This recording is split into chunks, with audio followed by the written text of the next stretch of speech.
A Karma Yogi or an action yogi is not a renunciate. He has not abandoned the world. He lives in the world, in the midst of worldly affairs. Therefore, he has to perform all kinds of routine and special jobs every day, every moment. Now, in the Bhagavad Gita,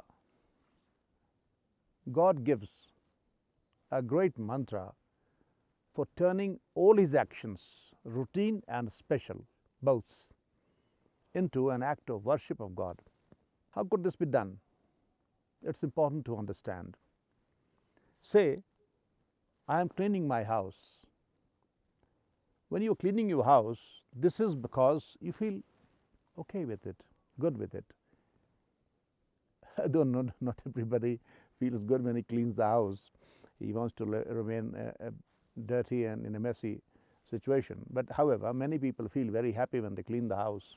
If you start feeling that you are cleaning the house because God has directed to do so in the Bhagavad Gita, this act would turn into an act of worship.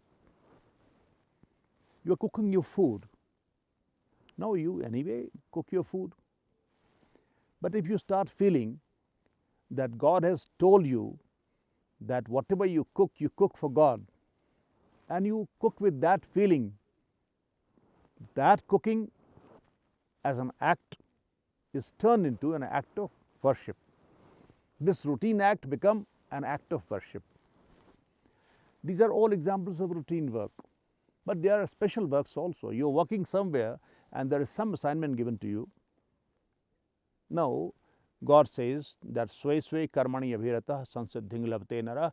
If everybody did his work with full commitment, he would attain liberation ultimately. So, this is God's direction also. Therefore, you work for the company, yes, but each work given by the company should be performed by you with great commitment and dexterity, so that God's direction to do your work, every work, with finesse comes true.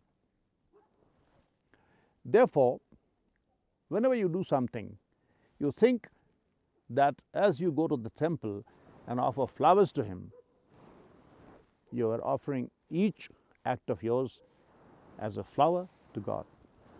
And then he says, that great mantra that he gave in the Bhagavad Gita is Swakarmana tam abhyarchya siddhing vindati bhanava. By making all of your acts an act of worship of God, you attain ultimately liberation.